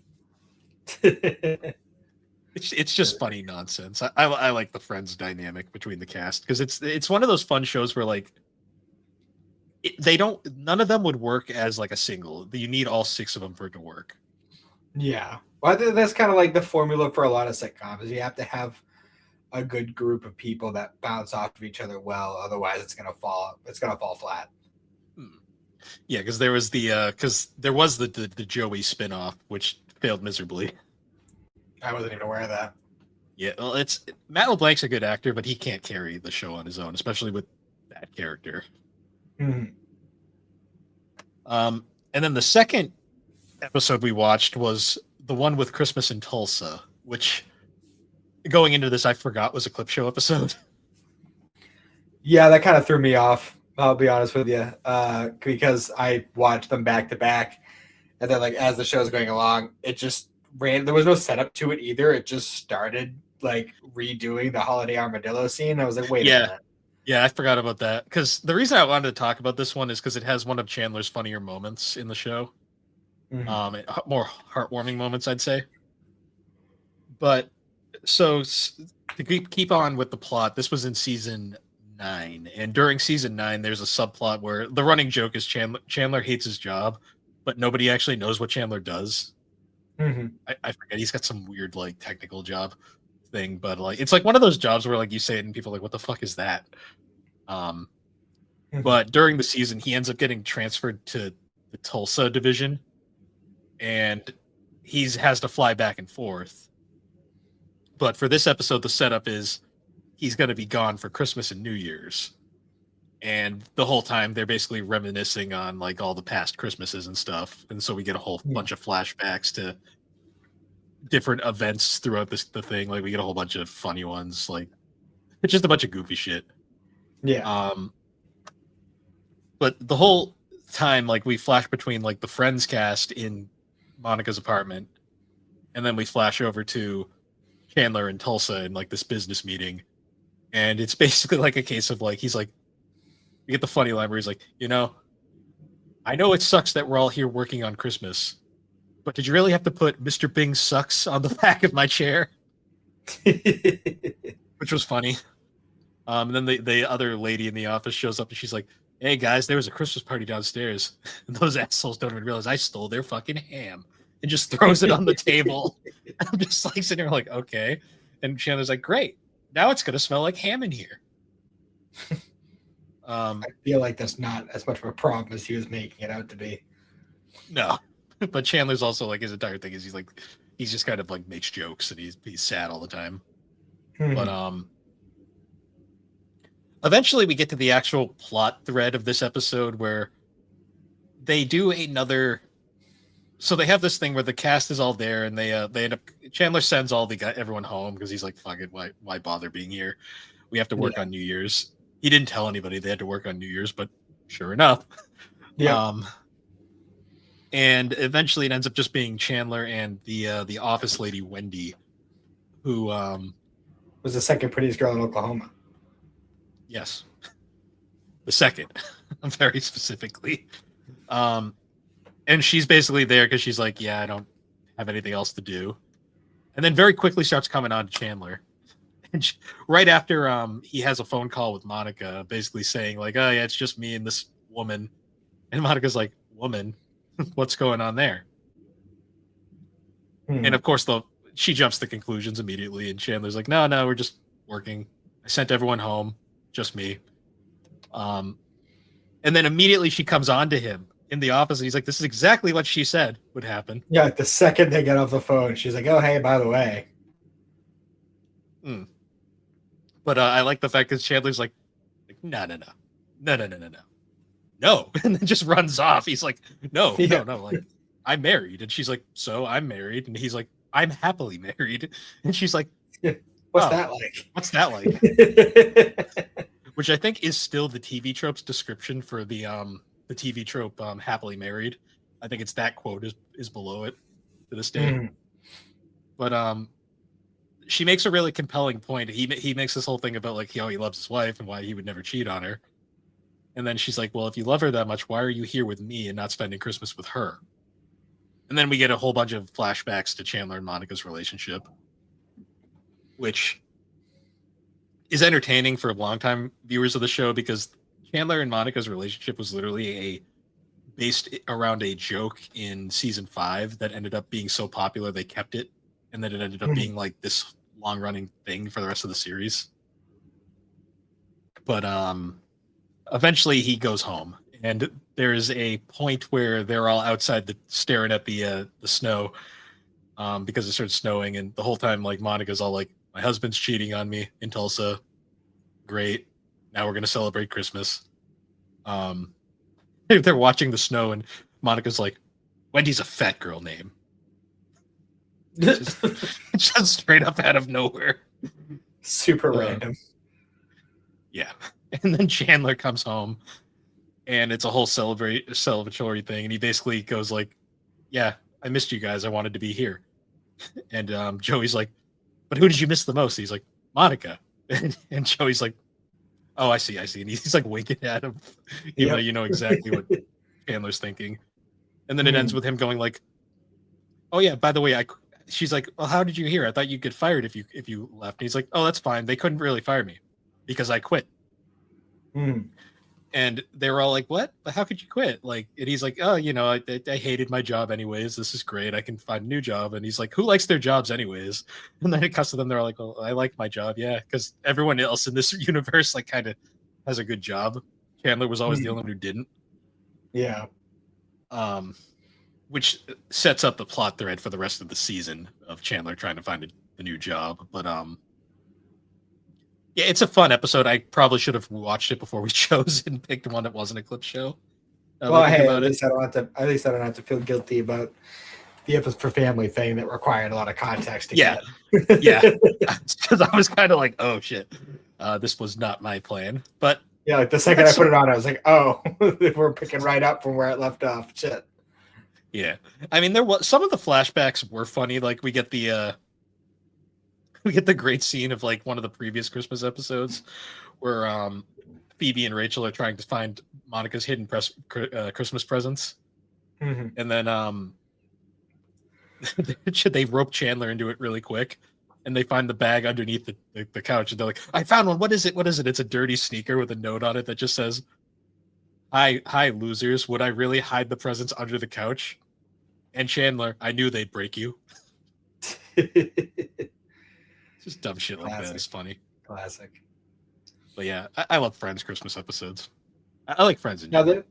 They were fun. It honestly, like watching the episodes of Seinfeld and Friends, and we're like, man, like maybe I should watch more sitcoms. Because there's a lot of them that I just never bothered with.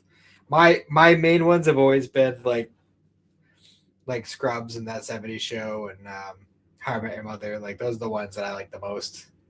Unless you want to throw Always Sunny in there, then that's like one of my favorite shows of all time.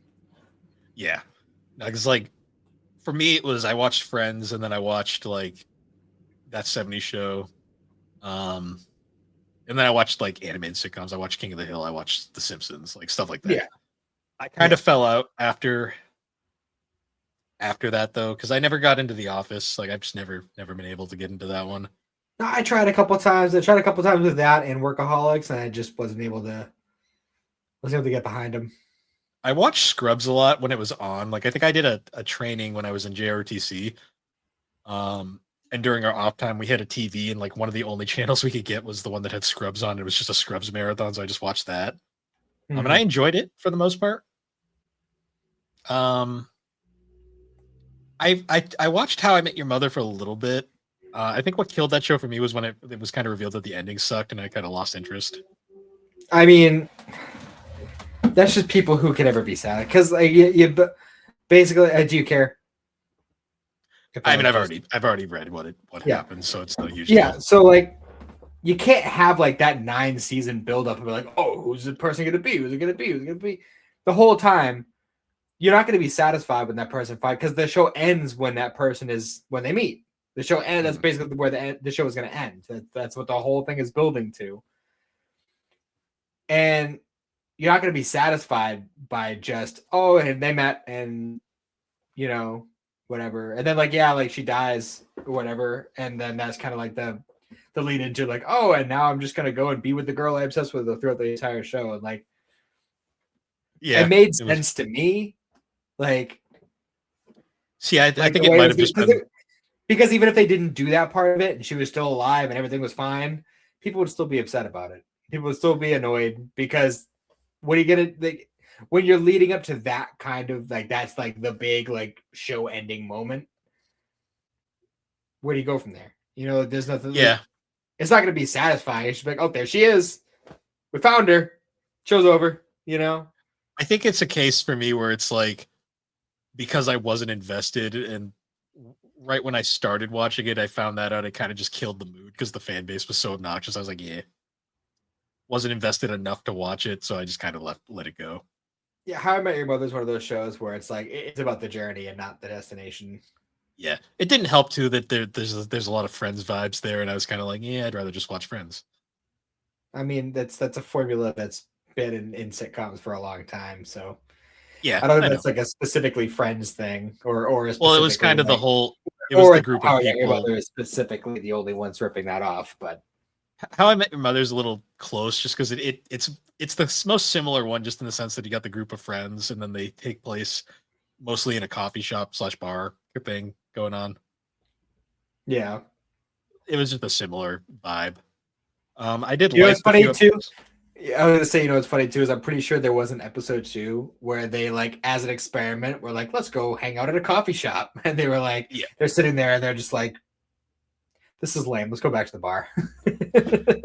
Well, what's hilarious is before in Friends in flashbacks, you find out that the coffee shop that they hang out in used to be a bar. That's funny.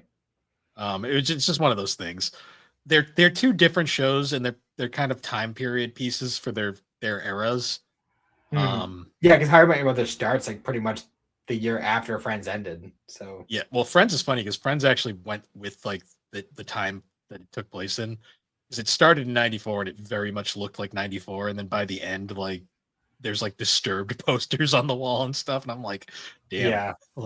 Like at one point Joey has an N64, and then in another season he's got a PlayStation. I'm just like, yeah, this is the times, all right.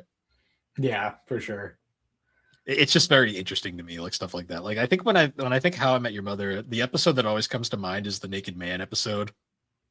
Oh, that name is that episode is infamous because I've told a Naked Man story on here before. I'm pretty sure.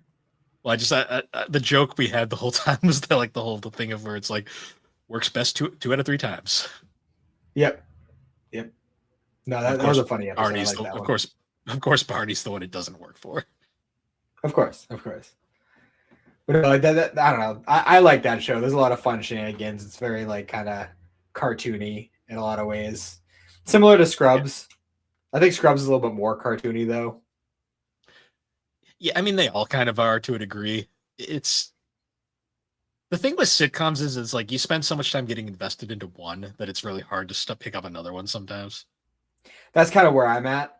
Where that's why like I never really got around to be like watching Friends or Seinfeld or and it was only like within the past however many years that I'm like, all right, I'm gonna watch King of the Hill, and I was like, oh, I get it now. I understand why this show is good. Well, that was my thing when I watched Friends. When I rewatched Friends like a couple years ago for like the first time in forever when the Blu-ray set came out. Rewatching that, I was like, holy shit, I get all of these jokes now. So it's like one of those things. For sure. So yeah, I think it's probably a good time to move into our last one. Always Sunny in Philadelphia. This is a show that came kind of out of nowhere and has persisted ever since. Yep. And it's one of those weird ones too, where like you think more people watch it, and then like you meet a lot of people who are like, oh yeah, I've never seen that show. I've heard of it, but I've never seen it. That's just most people like I'm in the case where like I've never watched it all the way through, but I've seen episodes every now and then. Like there's been cases where there's been nothing on to watch, so I'll just put on a channel and I'm like, oh, there's an Always Sunny marathon going on. Yeah, I'll put that on in the background, and that'll be fine. Yeah. Like I personally love the flavor of comedy that Always Sunny goes for. Um, I know it's not for everybody because like the whole concept of like people say like, oh, Seinfeld is a show about nothing. Always Sunny is a show about terrible people. Yeah, I mean, to be fair, Friends is also kind of a show about terrible people when you really think about it. Yeah. I mean, I haven't seen enough Friends to be able to say definitively, but I'm pretty sure we know which one is worse. Oh no, yeah, it's much more extreme and Always Sunny, but there are you watch Friends and you'll get what I mean. Yeah, that's fair. So it's always or it was a very sunny Christmas. Is that what it's called? I believe. Yes. It was a two-parter for I think it was what capped off season 6, and throughout there is a kind of like a joint storyline that we've got Charlie and Max plot thread, and then we have Dee and Dennis's plot thread. Yeah, and I've watched the show enough, but just to clarify, these are the main characters basically of the show. Those four, and then Danny DeVito. Yeah, and then there's a lot of other regulars that pop in and out, but those are the main ones. Because like I haven't watched Always Sunny in a while. Like, is there a definitive main character to the show? Not really. Okay, because from all the memes, you'd think Charlie Day is the main character, but from watching this, I'm like, I don't know. He's kind of just there. He's one of the many. He's like the fan. He's like the caboose. He's like the fan favorite. Oh yeah, because he's the fucking meme with the fucking charts on the wall that's become a fucking internet. Yeah, he is very memeable. That's for sure. So like, it starts out with like with Mac and Charlie just kind of like decorating the bar for Christmas and everything, and then Dee and Dennis walk in. They're like, "Nope, fuck this. We're not doing Christmas. We hate Christmas because I don't know if you're familiar with the lore, so to speak." So Frank was Frank's their dad, but he's not their dad. He raised them, and they all thought that he was their dad for the longest time until season 2 or 3, where they discovered that his mom was actually dating multiple guys. And when she found out she was pregnant, she went with the one that she thought would be the most financially stable. But he's not their actual father. So pretty much ever since that reveal, they just call him Frank, and they don't refer to him as their dad anymore. So like it gets into like, oh, they hate Christmas because he would do what he called a fake out, where he would find out everything that they wanted for Christmas, and then he would buy them for himself and get them nothing. Yes. Yeah. That's great. It's pretty shitty. See, and, if it was any person other than Danny DeVito, I'd be like, wow, this character sucks. And then it's like, oh, it's Danny DeVito. Okay. Yeah. And then it turns out this is a tradition that he has held onto and he has not stopped, because he ends up showing up with a very expensive purse that Dee likes and a Lamborghini, which is apparently what Dennis has always wanted. Yeah. And he's like, well, these are mine, and I'm going to fill this purse with cheese balls and like destroy the windows of this Lamborghini. Because fuck it, I'm Danny DeVito. He literally just plays himself. That's the funniest part about it. And basically, like the through line for both plots is that Charlie and Mac are trying to like, recapture the classic Christmas spirit for them. So they're kind of like going through their past Christmas and trying to relive it. And then Dee and Dennis are essentially doing a Christmas Carol thing with Frank. Sort of. They're trying to do a Christmas Carol thing with Frank because his old business partner, who he had screwed and stolen a bunch of money from, apparently he thinks is dead, but is in fact not dead. So they try to like play that out as like the ghost of Christmas or the ghost of Jacob Marley kind of thing. Doesn't end up working out for them, but we'll get to that. So I think it started off with Charlie and Mac, where they go to Mac's house, or Mac's mom's house rather, and they're going through like his childhood room, and they're looking through all like the toys and stuff that he got for Christmas over the years and everything. And they end up finding this robot. They're like, "Oh, sweet! This is one of my favorite gifts I ever got." They're like, "Oh, there's this tape with it," and they pop the tape in, and it's Christmas of '85. It's them opening their gifts, and it's like like the regular Christmas home video thing. Until you hear somebody shouting from upstairs, and you realize that they were in somebody else's house stealing their Christmas gifts. And they had lied to Mac about it and told him that it was like a Christmas tradition that people did in Philly. Yeah. So that kind of like spoiled Mac's enthusiasm. He's like, "Oh shit, we were just stealing other people's Christmas gifts on Christmas Day. Like that sucks." And then they're like, "All right, we're gonna go to Charlie's mom's house." And we're gonna go and try to recapture it there. This scene was fucking ridiculous. And at first, it seems like it's okay. She's got everything's decorated. There's lights everywhere. She's like, she's in the kitchen making. Oh, you cookies. brought the vodka. Good. You brought the vodka. just whenever we get a bottle of vodka, like around the holidays, I always do that. It's like a glug, glug, glug, glug, drinking at Christmas. I don't know. He tells the story about the Santa Clauses. Yeah. He's like, the Santa Clauses are coming. He's like, "What, Santa Clauses? What do you mean? There's only one." And he's like, "Oh no, it's like this is a real Christmas tradition, because every year I would sit in the living room and wait, and every now and then the doorbell would ring and there'd be a Santa Claus, and he'd give me a gift, and he'd go and cheer my mom upstairs in her room for a while. And then another one would show up, and I like how they progressively just get worse and less convincing." Yep. Eventually, it's just like they're not even trying anymore. There's just like an Asian dude in suspenders, or another little person. Funny enough, the elf. Oh, we also didn't mention there was also a joke in Friends about handing out cards with donations to people. Yep. Yeah, which I thought was funny that the through lines there. Yeah, those ones weren't even addressed to the Friends cast. It was more Chandler like, "I don't have a job." Yep. So basically this is the point where Charlie realizes like, "Oh, it turns out my mom was a prostitute and she was banging all these dudes for my Christmas presents." The thing with the elf is the funniest part too, because he just comes in, washes his hands, and he's like, "Merry Christmas" with no pants on, and walks back upstairs. Yeah, with the Christmas vodka. Yep. Meanwhile, Charlie's just fucking sniffing glue over there. Yep, the beginning of it all, I guess. I liked his idea, like his whole thing where he's like, "I didn't always get the presents, but I sure had fun with them." Yeah, right. He's just sniffing the glue. So then Matt kind of drops the ball on him, and he's like, "Oh fuck," and they just leave. It's just like, "All right, well, Christmas is ruined." So they're like, "All right, we're gonna go and try to make things right." So they go to the house of the kid that Mac's family stole the robot from, and he answers the door, and like basically like they go through this whole thing. It's like, "Oh, like you came and you showed me a gift that I was supposed to get 20 years ago, and you're not giving it back." Yeah.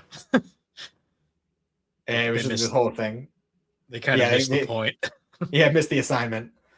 They were like, "Oh no, we're not giving it back. We just wanted to say we're sorry." It's just like, no, it's not how that works, bud. You know what I thought was really funny too? Because in the very next scene, they're going to the toy store because they were going to go and buy like the newest hot gift and give it to him for his kid's Christmas or whatever, kind of make it up. And I thought it was really funny because in the background of when they're at the toy store, there is a sign for Halo Wars. I'm guessing that was current at the time. Yeah. The guy that they were talking to, whose house they went to, is the guy who went on to play Master Chief in the Paramount series. Huh. So I thought that was a funny kind of coincidence that they had that whole scene with him, and then immediately there's just Halo stuff in the background. It's the Halo series that nobody likes. Yes. I mean, I kind of liked it, but Halo fans definitely didn't, though. Like from what I the discourse. Yeah, I mean, I heard a lot of people talking, talking smack about it. The I don't only know. scene of that I saw was the fact that Master Chief takes his helmet off in the first episode, which everyone was mad about, and then The guy that can't keep his helmet on at all times. It doesn't make sense. I don't know. The scene that I saw where I was like, "Ooh," was where they tried to replicate the first person, and it somehow looked worse than Halo 1. Yeah, That there's a was lot of kind of butt bad. shots in that show too. Yeah, he fucking gets fucking laid in like an episode. I'm like, what is this show? Like, what's going on Yeah, here? yeah. I mean, I don't know. I mean, I can understand why like diehards would be upset about it, but like, I thought it was fine. I just don't have any nostalgia for Halo, so I was just like, what is this show even supposed to be? Well, exactly. I mean, I have nostalgia for Halo, but I never took it seriously. So like, I didn't have any issues with what they were doing with it. It didn't bother me. I didn't read any of the expanded universe, so it didn't bother me at all. Yeah, So whatever. I thought Halo Legends was a better thing, the anime thing, but I haven't watched that. I've only watched the other live action thing they did years before. But anyways, they go through the whole thing. They're trying to get like the newest hot toy for him, which turns out is also a robot. I like that line where they're like, "Oh yeah, we'll take that." And like, it's sold out. They're like, "What do you mean?" They're like, "It's the day before Christmas. It's sold out." Yeah, and they like have this whole argument with him about it, and then eventually they just storm off. And they're like talking about their plan about how they're gonna handle everything. And like as they're walking by, they see Santa. Oh yeah, Doing what like what the fuck was this scene? So, fun fact, the first time I ever showed this show to my cousin, I was like, oh, we're going to watch the Christmas one. That's a fun one. And I had totally forgotten about this whole scene and the whole elf scene. I forgot about that too, but he might have been like 11 at the time. So Charlie walks up to Santa, like just kind of cuts everybody in line and just sits on Santa's lap. And Santa's like, "Oh, where's your son?" And he's like, "Oh, is he?" And then he drops the R word.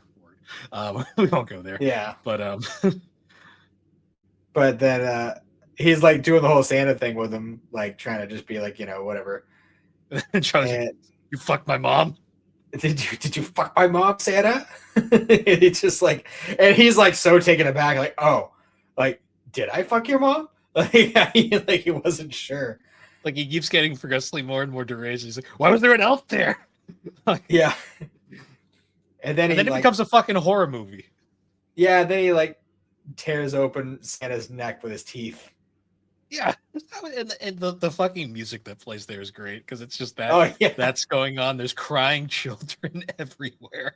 Yeah, Mac accidentally knocked out one of the kids' moms. He's like, "Oh shit, kid, I'm sorry." Like, yeah, that's just kids crying.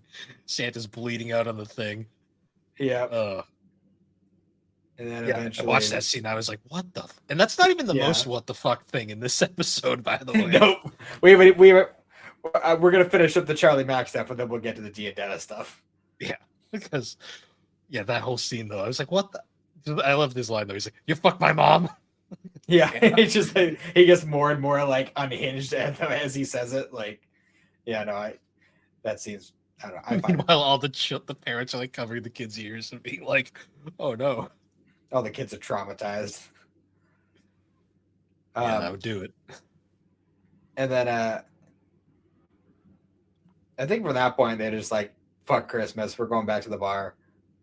Yeah. And then all right, so we'll move over to the D Dennis storyline where they're as we said before, they're trying to do a Christmas Carol thing. So they pick up Frank's old business partner, and who is apparently or we're led to believe, a born again Christian. Yeah, totally. Yeah, he's totally about salvation and such. And like he agrees to go along with it, is like as long as he could talk to Frank about Jesus and try to convert him. And so they go through the whole like beginning part where like they got like the fog machine and they're trying to do the whole Frank thing. And his first reaction is, "Oh fuck, something goes on fire," and he throws a chair through the window. Yeah, which I mean, fair reaction. And then eventually they come in, it's like, oh no, we're just doing a Christmas Carol thing, and they pop in a tape, and it's just like one of their Christmas mornings where they open up a bunch of empty boxes, and they're like, oh, we get nothing. And then he like makes a comment about their pillhead mother. Yeah. Which is something that happens a lot. And basically he's just like, no, that was hilarious. I loved that. That was great. He actually taught me that trick. And he's like, I've been doing it for years. Like, and they're like, all right, we're moving on to the Christmas present because this isn't working. So they go to the company that Frank had founded initially. And they're like, we're going to have you hide here so we can hear all these different people talking shit about you and how horrible you are. And he convinces them to sew him into the couch. Yeah, I like his reasoning. He's like, yeah, I do this at home all the time. I get to catch Charlie so doing, there all the time. They're like, why would you want to even watch that? He's like, I don't know. And that's especially weird, too, because at this point in time, and actually for a pretty vast majority of the show, they're fairly certain that Frank is his dad. Oh, is that another? It turns out not to be true later, but like for the majority of the show, they think Frank is his biological father. Yeah, it's weird. I mean, it's weird in multiple levels.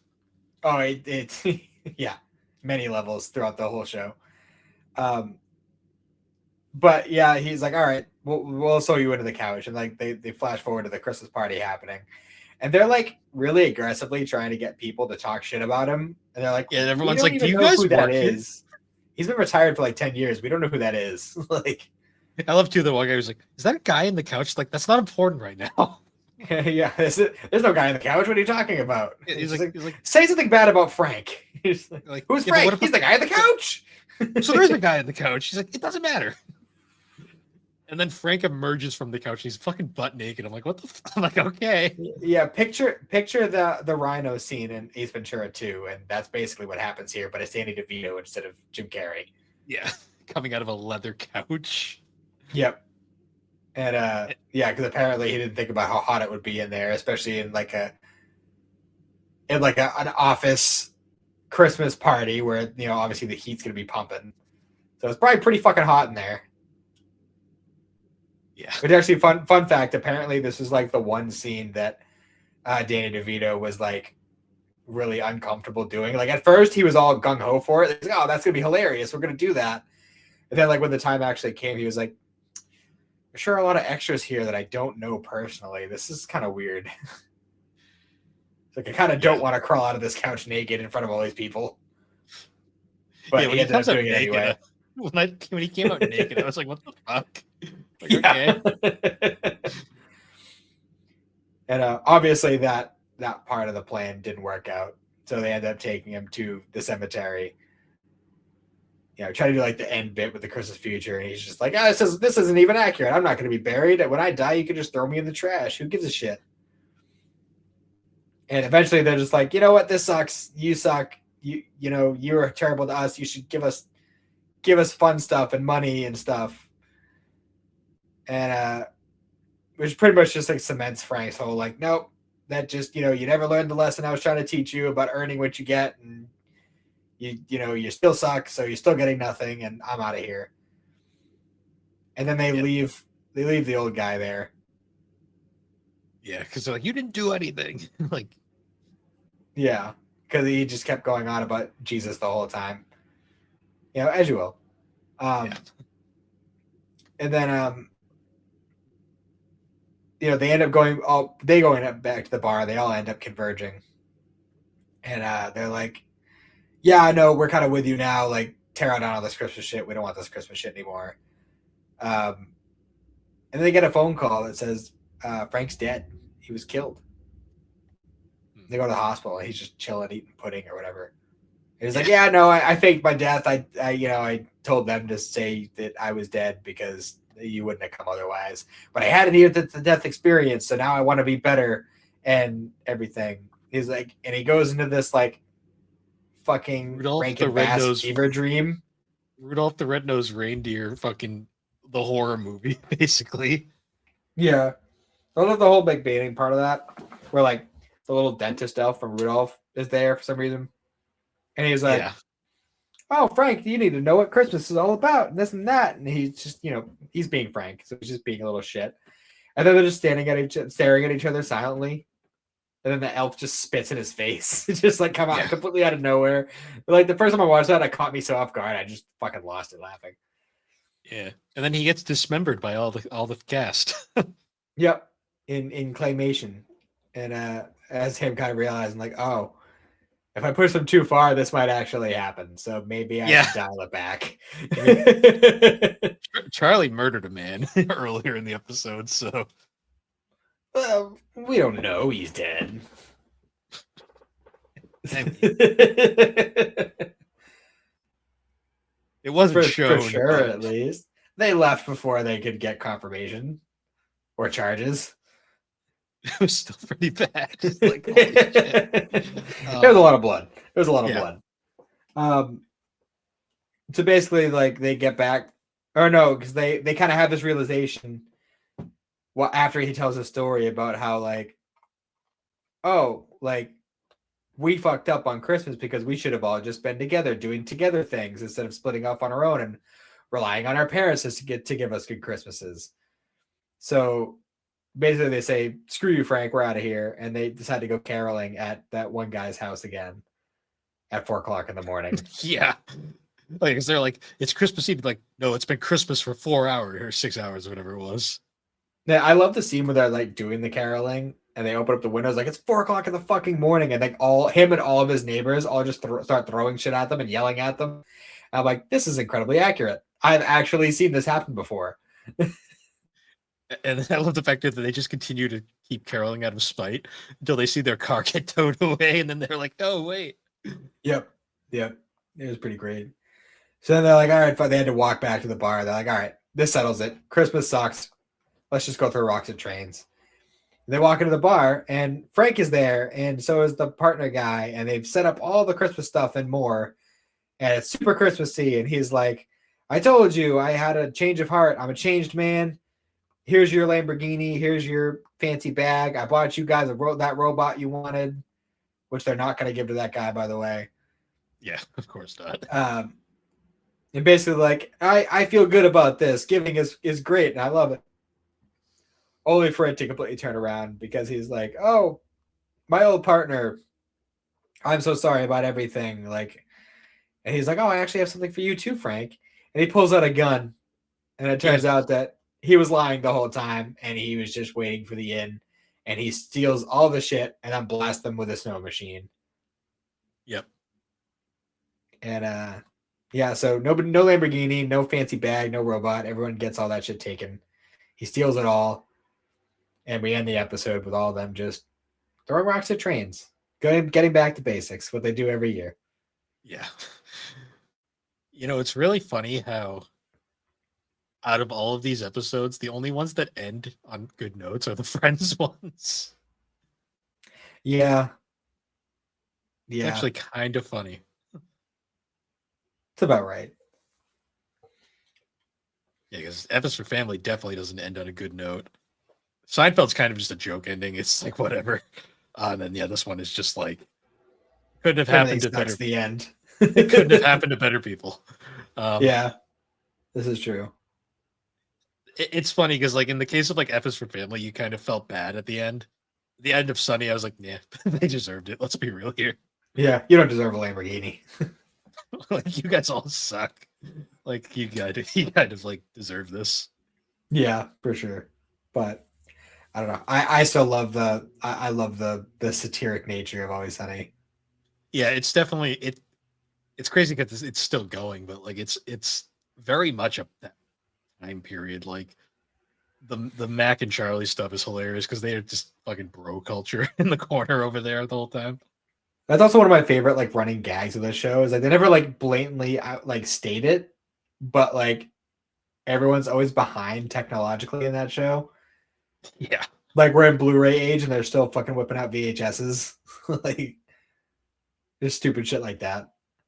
Because the VHS tape has got like it's like a physical thing that just is like makes sense. And then like I don't know, it's harder to portray, I guess, with a disc. Mm-hmm. It's also funnier. A VHS tape's just funnier. Yeah, this is true, especially because it's heavily implied that they use the same exact tape every time they do something. Because every time they do something else with it, you always get like little clips of the previous ones because they didn't do it right. Yep. Yeah, that's pretty That's great. funny. No, it was entertaining though. It's definitely a show that it kind of fits that mold of like you don't really need a ton of background to jump into a Sunny episode. Not really. No, once you get past like season 2, everything's pretty much established as much as it needs to be. Yeah, because I will say, like with Friends, like you can for the most part jump into a Friends episode, but there is a lot of ongoing plot threads per season that do make it a little difficult to jump in anywhere without some prior knowledge. Yeah, Seinfeld, you can literally jump in anywhere and it's whatever. Um, yeah. With but Always episode, Sunny, with Always Sunny, the best way to tell the passage of time is to look at the side characters that pop in from time to time, and because like the running joke with all those characters is that for every encounter they have with these people, their lives get worse and worse. Like there's a character that gets introduced in like season 1 or season 2, and he's a priest. He's doing well in life. He's a priest. Following his faith, hmm, and by the point we're at now in the show, he is a homeless drug addict who does questionable things for money for his drugs. Jesus. And yeah, that's just one example. He like smokes meth in their bathroom and shit. Yeah. Yeah. Uh, That's just one example. And that's like the best way to kind of tell the passage of time with that show is just look at how bad off everyone around them is. yeah, that makes sense. No, I liked them all though. It was fun. It made me realize like how much I like sitcoms because we've been this has been such an anime heavy year that I have Yeah. not actually really done anything else media wise.